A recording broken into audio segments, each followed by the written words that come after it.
No livro do Êxodo, no capítulo 14, no versículo de número 15, nós encontramos a seguinte frase: Por que clamas a mim, Moisés? Diga ao povo que marche. Nós temos aqui nesse versículo uma pergunta e uma ordem. Mas por que o porquê da pergunta? Nós vamos ver que em toda a sua trajetória, em toda a sua caminhada desde a saída do Egito, esse é o único ponto que o povo chega no lugar sem saída. Porque o texto vai nos dizer, no versículo de número 9, que o povo chegaram diante do Mar Vermelho. De um lado tinha as montanhas de Pinhairode e do outro lado Baal-Zefon. Segundo historiadores, as montanhas de Pinhairode não tinha como escalar elas, não tinha como atravessar, não tinha como subir. E do outro lado, Baal-Zefon, a gente vai ver que era um povo que praticava a antropofagia, era um povo que comia, se alimentava de carne humana.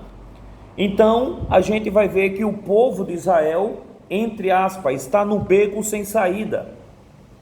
E justamente quando o povo chega a esse ponto, que Deus faz uso dessa expressão: diga ao povo que é hora de marchar, diga ao povo que é hora de seguir adiante.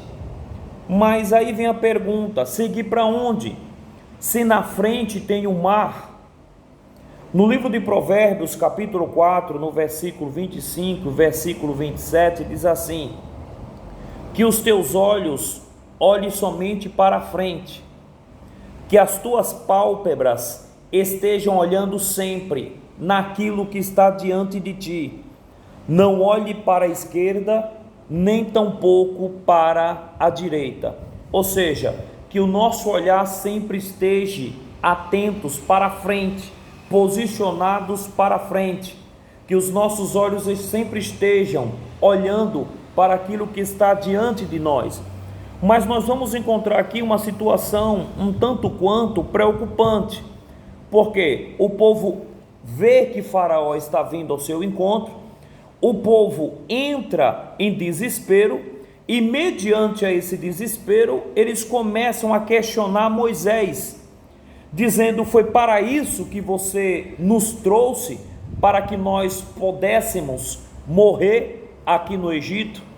Enquanto o povo estava olhando adiante, olhando para a frente, a gente vai ver o povo caminhando em direção à promessa, em direção àquilo que Deus prometeu, porque a Bíblia diz que Deus, ele é fiel para cumprir tudo aquilo que ele prometeu. Em Números capítulo 23, versículo 19, diz que Deus não é homem para que minta, e nem filho do homem para que se arrependa. No livro de Jeremias capítulo 1, versículo de número 12, ele fala para Jeremias: eu velo pela minha palavra para que ela se possa cumprir. Então, enquanto o povo estava olhando para as promessas, a gente vai ver o povo caminhando. Mas quando o povo chega diante de uma situação que não tem mais saída, não tem mais porta de escape, não tem mais acesso, o povo começa a olhar para o inimigo que está vindo atrás. E quando o povo começa a enxergar Faraó juntamente com seu exército, o povo começa a temer, porque o texto vai dizer que Israel temeu muito quando vira Faraó juntamente com o seu exército. Quando a gente olha para as dificuldades, para os problemas adversos que surgem na nossa vida, isso às vezes nos falta força, isso às vezes nos traz o medo, isso nos tira a coragem para continuar na caminhada. No livro de Provérbios, capítulo 25, versículo 10, diz que se te mostrares fraco no dia da tua luta, no dia da tua angústia, a tua força será pequena. Nós vamos encontrar aqui a mulher de Obadias falando com o profeta. Ela disse: olha, eu não sei mais o que fazer, porque o meu marido morreu, deixou um monte de dívida, e os credores vão vir aqui e vão levar meus 2 filhos. O que há que ser de mim? E você sabe que meu marido temia muito ao Senhor. E a gente vai ver o profeta direcionando aquela mulher para que a providência de Deus chegasse na vida dela, multiplicando o azeite. E através daquilo que estava dentro da casa daquela mulher, Deus operou um milagre. E aquela mulher, segundo a palavra, viveu bem por muitos dias. Mas quando os nossos olhos estão somente olhando para a dificuldade, para o problema, para a opressão, para a luta cotidiana, a gente acaba esquecendo daquilo que a gente tem na nossa casa, daquilo que a gente tem na nossa vida. E Israel passou a esquecer tudo aquilo que Deus prometeu. Então no livro de Provérbios nós temos essa passagem, esse versículo que nos chama muita atenção. Olhe para frente, olhe para aquilo que está diante de ti. Mas eu não estou vendo nada. Olhe adiante. Mesmo que os teus olhos carnais não possam enxergar aquilo que está adiante, olhe com os olhos da fé e profetize. Eu não sei o que Deus vai fazer na minha vida, mas eu sei que Ele vai fazer alguma coisa. Ele não me deixará só. E nós vamos ver aqui Moisés tendo uma reação totalmente diferente da do povo, onde no versículo de número 13, ele diz o seguinte, olha, Êxodo 14, 13, ele diz, Moisés disse ao povo, não temais, estais quietos, e vede o livramento do Senhor, que hoje vos fará. Aos egípcios que hoje viste, nunca mais vereis para sempre. Aí eu pergunto para vocês, Moisés sabia o que Deus ia fazer? Não, ele só cria, ele acreditava que Deus iria fazer alguma coisa. Mas Moisés fala algo muito interessante aqui. Ele disse que aos egípcios que hoje vocês estão vendo, que estão vindo ao encontro de nós, nunca mais os verei. Pega essa palavra, nunca mais. Ou seja, ele estava acreditando, crendo que Deus faria algo. E no versículo 14 ele diz, o Senhor pelejará por vós e vos calareis. Então Moisés ele vai até Deus, e Deus chega para Moisés e diz, você está clamando a mim por quê, Moisés? Eu já disse a você e ao povo que eles alcançariam a terra prometida, tem promessas na tua vida, por que clamas a mim? Diga ao povo de Israel que marche. Então essa frase, marchar é caminhado de soldado, marchar não é caminhado de civil. Quando nós observamos um pelotão do exército, marinha, aeronáutica, marchando, caminhando, todos eles estão olhando para frente.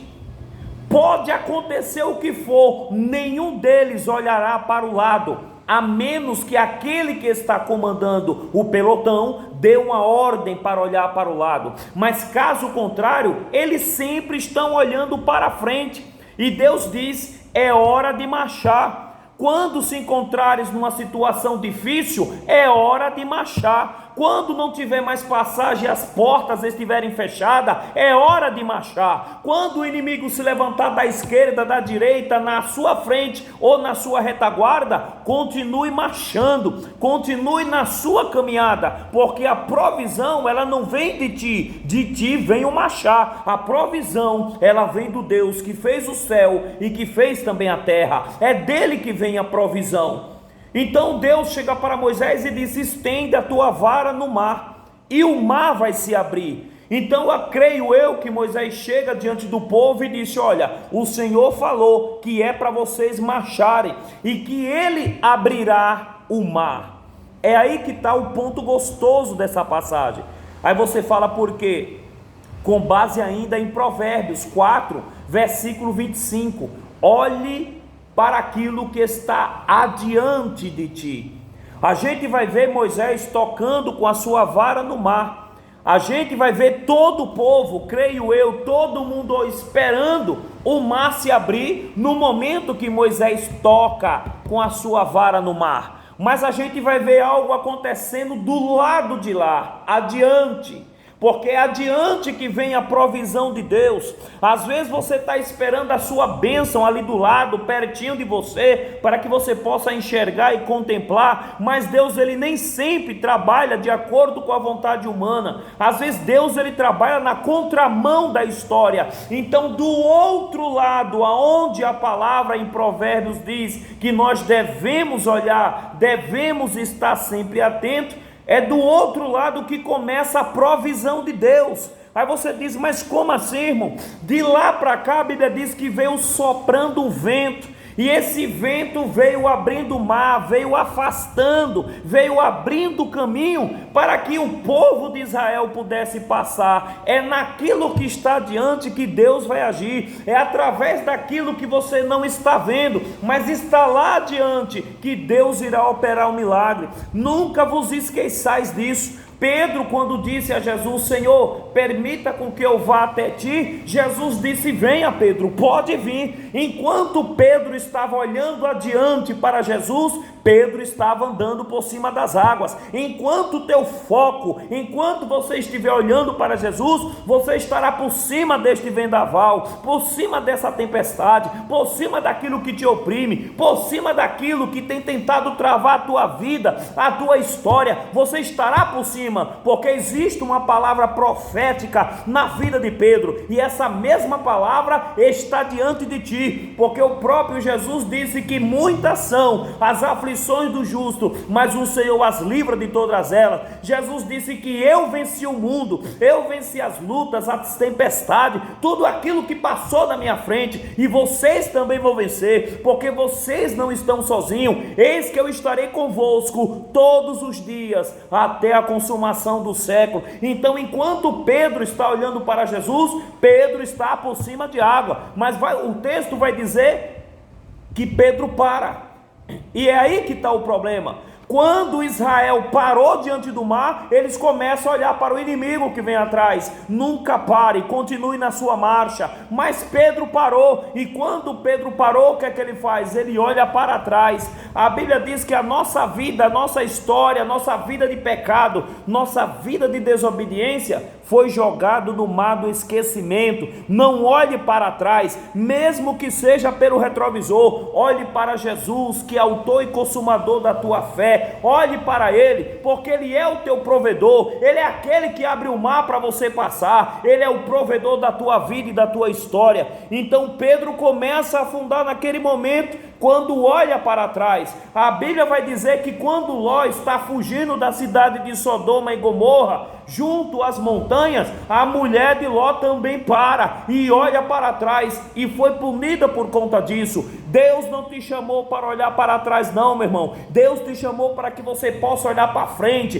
para o horizonte, mesmo que você não esteja vendo nada com os teus olhos carnais, mas olhe pelos olhos da fé. Deus tem coisas grandes para fazer na tua vida. Se você acha que não tem saída, se você acha que não tem mais força, veja Deus, sinta Deus abrindo este mar que está na tua frente. Você vai passar, você vai chegar no outro lado, e o texto vai nos dizer que assim que Israel atravessa o mar, do lado de lá, a gente vai ver no capítulo 15, Moisés, juntamente com Miriam e todo o povo, fazendo o culto de ação de graça, o cântico de Moisés, o cântico de Miriam, agradecendo a Deus pela provisão de Deus na vida dele. Então é hora de marchar, não é hora de parar não. Continue marchando, continue olhando adiante, porque grandes coisas o Senhor fará na tua vida, e que Deus te abençoe.